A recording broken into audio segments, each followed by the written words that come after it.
Electrostatics. Statics means at rest. So electrostatics means to study the electric charges at rest. Coulomb's law statement I already wrote.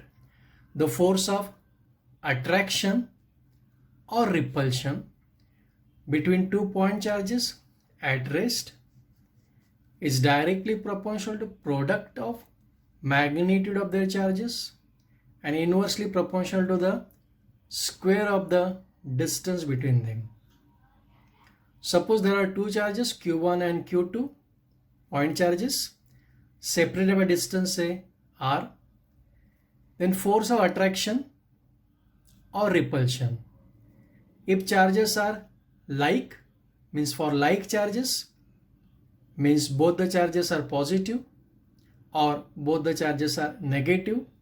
For like charges, there is a force of repulsion. If charges are unlike, means one charge is positive, second is negative. And for unlike charges, there is a force of attraction, which is directly proportional to product of magnitude of charges. So force of attraction or repulsion for 2 point charges at rest is directly proportional to product of magnitude of the charges and inversely proportional to square of the distance between them. If I remove proportionality sign, I can write constant C Q1 Q2 upon R square, where C is a constant, where C is constant of proportionality constant, and it depends upon the value of constant depends upon the medium in which charges are situated and system of units we are using. If charges are held or kept in vacuum, or we can say free space, then value of C is 1 upon 4 pi epsilon 0, where epsilon 0 is permittivity of free space, or we can say vacuum, and the value is 9 into 10 raised to 9 Newton meter square per Coulomb square. The value of 1 upon 4 pi epsilon 0, 9 into 10 raised to 9 Newton meter square per Coulomb square, and epsilon 0 is permittivity of free space. In that case, this equation F is equals to, in place of C, we'll put this value 1 upon 4 pi epsilon 0 Q1 Q2 upon R square. This is equation for vacuum, say equation 1. If suppose charges are kept in medium, any other medium, that means maybe water or mica, etc.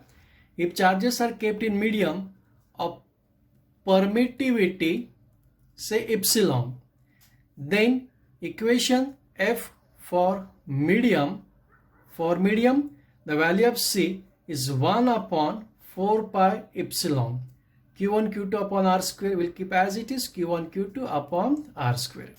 If we divide equation 1 by 2, that means F vacuum upon F medium, so we'll get 1 upon 4 pi epsilon 0 Q1 Q2 upon R square, dividing by this equation 1 upon 4 pi epsilon Q1 Q2 upon R square, 1 upon 4 pi cancel, Q1 Q2 R square cancel, you will get simply this as 1 upon epsilon 0 upon 1 upon epsilon, that is equals to epsilon upon epsilon 0.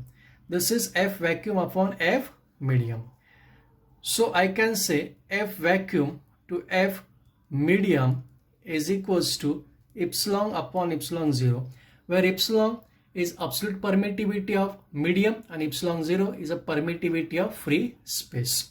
This ratio that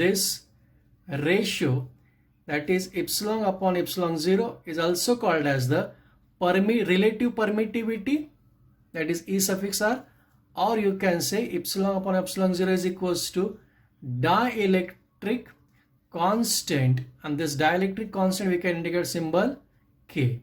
So epsilon upon epsilon 0, also we called as a ratio of epsilon to epsilon 0 is dielectric constant. For air, or we can say vacuum, dielectric constant is 1, and for metal, dielectric constant is infinite. Now Coulomb's law in vector form. We'll take 2 point charges, we'll take like charges. Suppose this is one charge, this is second charge, and separated by say distance r. This is q1, this as a q2. So we are taking here 2 like charges. That means there is a force of repulsion. Now we have to find force on charge q2 due to q1 and force on charge q1 due to q2. So we'll say force exerted on charge q2 by q1. In this direction, you can use any symbol.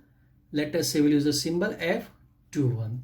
So force act on q2 by q1 in this direction, and direction of this force is given by unit vector. So we'll say this is a unit vector from charge q1 to q2. So we'll use the symbol 1, 2. So I can say force on charge 2 due to 1 is equals to 1 upon 4 pi epsilon 0 q1 q2 upon r square, and unit vector r12 that is directed from charge 1 to charge 2, unit vector. When I say unit vector, that means it gives the direction and it has a magnitude is equal to 1, where r12 is unit vector directed from charge q1 to q2. Now force exerted on charge q1, force exerted on charge q1 by q2. So on charge q1, force exerted by q2 in this direction. Let us say this force is F12. Now from where to where? From charge q2 q1. So we'll use the unit vector in this direction, say from charge 2 to 1. So unit vector say r to 1. So we can say mathematically F12 is equal to 1 upon 4 pi epsilon 0 q1 q2 upon r square. Unit vector is from 2 to 1, where r21 is unit vector directed from q2 to q1. If you see these two equations, say this is equation 1, this is equation 2, you can say from 1 and 2, these two forces magnitude wise same but direction wise opposite. So they are equal and opposite. So we can say F21 is equals to F12 equal and opposite. So we'll write here negative sign. Principle of superposition. When number of charges are interacting at the same diagram q1, q2, q3, q4, q5 and so on, the resultant force on a particular charge. So resultant force act on particular charge, say q1, is given by vector sum of the force exerted by the individual charge. That means force act on q1 to q2 will calculate, then force act on q1 due to q3 will calculate, force act on q1 due to q4 will calculate, force act on q1 by q5 will calculate, force act on q1 by other charges will calculate, and the resultant is the vector sum of force exerted by the individual charges. Here we will use the Coulomb's law, and we are assuming while calculating the force act on q1 due to q2, effect of other charges we are ignoring. According to Coulomb's law, that says force is directly proportional to product of their magnitude of charges and inversely proportional to square of the distance. Right? We are writing in vector form. Force act on 1 due to 2 F12, 1 upon 4 pi epsilon 0 q1 q2 upon r21 square. We are assuming the distance between charge 2 and charge 1 is r21, and unit vector is also from q2 to q1 because force in this direction.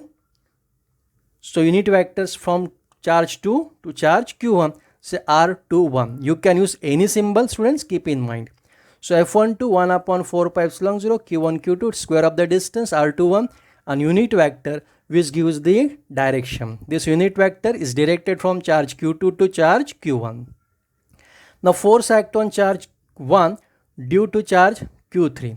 Let us say f13 1 upon 4 pi epsilon 0 q1 q3 upon square of the distance, that is r31, and unit vector from charge q3 to q1, say r31.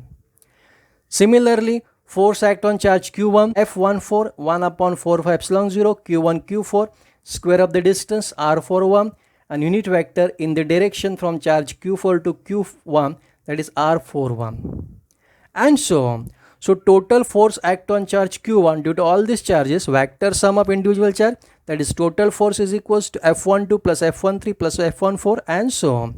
So if I add all this, you will see 1 upon 4 pi epsilon 0 is common. We took 1 upon 4 pi epsilon 0 is common. In bracket, the remaining part q1 q2 r21 square, unit vector r21, q1 q3 r31 square, unit vector r31, and so on. So in simple language, we can say when a number of charges are interacting, the resultant force on a particular charge is given by vector sum of the force exerted by individual charges.